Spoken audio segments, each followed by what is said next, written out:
Hello guys, welcome back to another video PET and AG. इस वीडियो में हमने कवर किया है कक्षा 12वीं फसल उत्पादन एवं उत्थान शास्त्र के इम्पोर्टेंट क्वेश्चन आंसर्स जो आपकी परीक्षा एवं त्रैमासिक परीक्षा के लिए महत्वपूर्ण हैं। इस वीडियो में हमने पूरा फर्स्ट लेक्चर कवर किया है, मतलब चैप्टर कवर किया है, जिसका नाम है जल निकास, जिसके हमने इम्पोर्टेंट क्वेश्चंस को कवर किया है।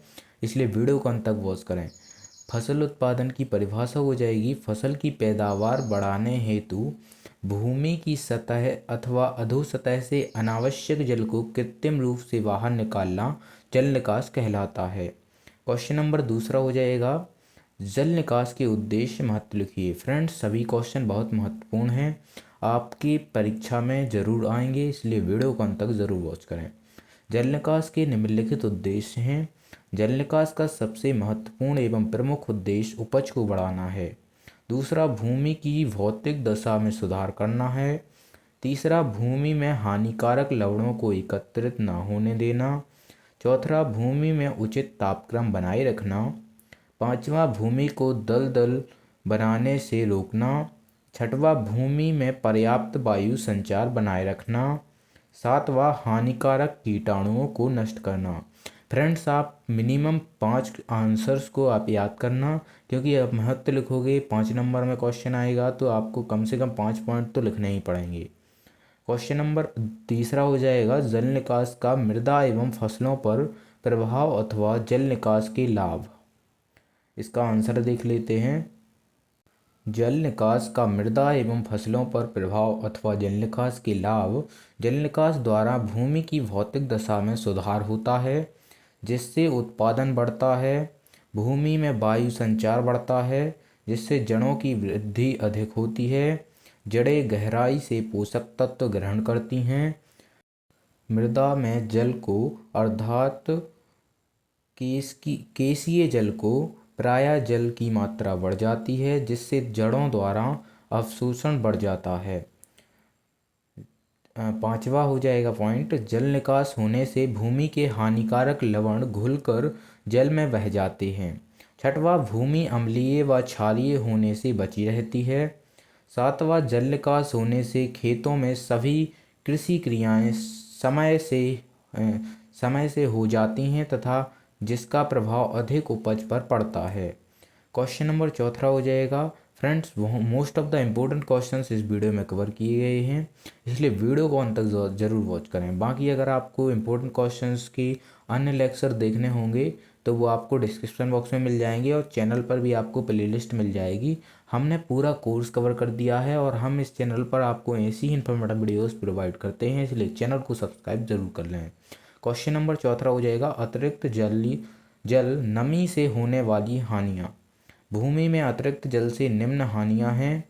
पहला, वायु संचार में बाधा। दूसरा, तापमान का गिर जाना। तीसरा, हानिकारक लवण का एकत्र हो जाना।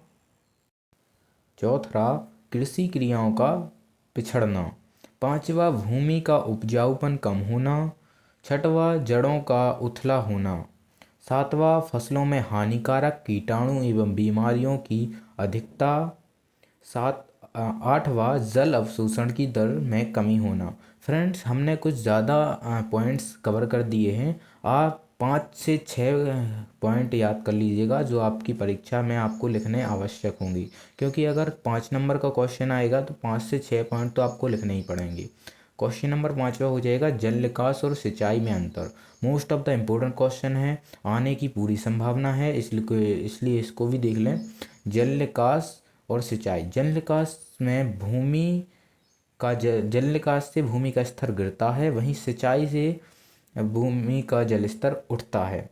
जल निकास की नालियाँ भूमि से नीचे नीचे बनाई जाती हैं, वहीं सिंचाई की नालियाँ भूमि की सतह के ऊपर बनाई जाती हैं। वहीं जल निकास नालियों की आवश्यकता मुख्यतः वर्षा ऋतु में होता है, वहीं सिंचाई नालियों की आवश्यकता वर्ष भर होती है। जल निकास इस क्रिया में खेत से फालतू पानी निकलता है, वहीं इस क्रिया में खेत में पानी दिया जाता है। और जल निकास प्रायः जल निकास का पानी पीने योग्य नहीं होता है और सिंचाई का पानी पीने योग्य होता है प्रायः। क्वेश्चन नंबर 6वां हो जाएगा पृष्ठीय जल निकास और भूमिगत जल निकास में अंतर लिखिए। फ्रेंड्स, अगर आपको पीडीएफ चाहिए होगी तो आप टेलीग्राम पर ज्वाइन हो जाइएगा, वहाँ पर हम आपको प्रोवाइड कर देंगे। और कमेंट बॉक्स में आप कमेंट कर दीजिएगा तो हम आपको लिंक भी प्रोवाइड कर देंगे। क्वेश्चन नंबर 6वां हो जाएगा, पृष्ठीय जल निकास और भूमिगत जल निकास में अंतर। पहला, पृष्ठीय जल निकास, इसमें भूमि की सतह पर खुली नालियाँ बनाई जाती हैं।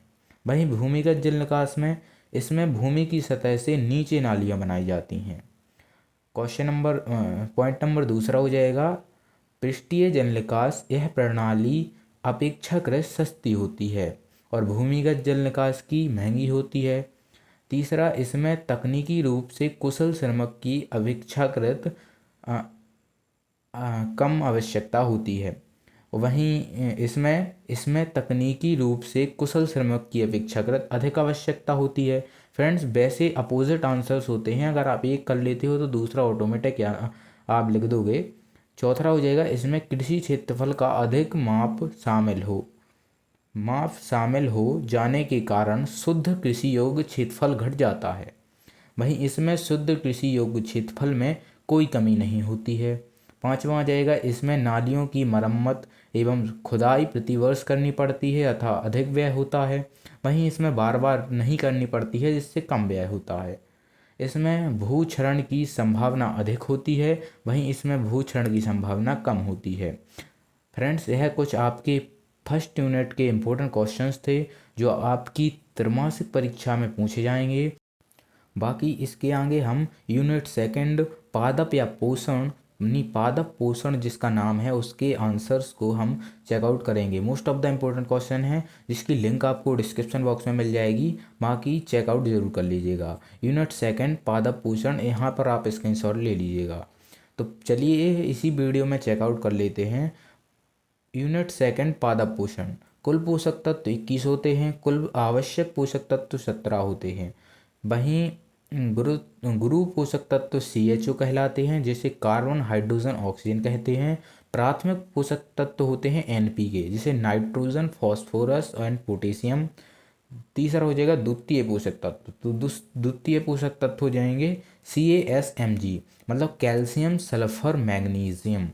चौथा हो जाएगा सूक्ष्म पोषक तत्व। सूक्ष्म पोषक तत्व में आ जाएगा boron, molybdenum, copper, zinc, manganese, chlorine और लोहा और निकल, जिसके शॉर्ट फॉर्म भी आपको मिल जाएंगे VOMO, CU, ZN, MN, CL, FeNi। Additional में आ जाएंगे सोडियम, मैलिडियम और सिलिकॉन और कोबाल्ट।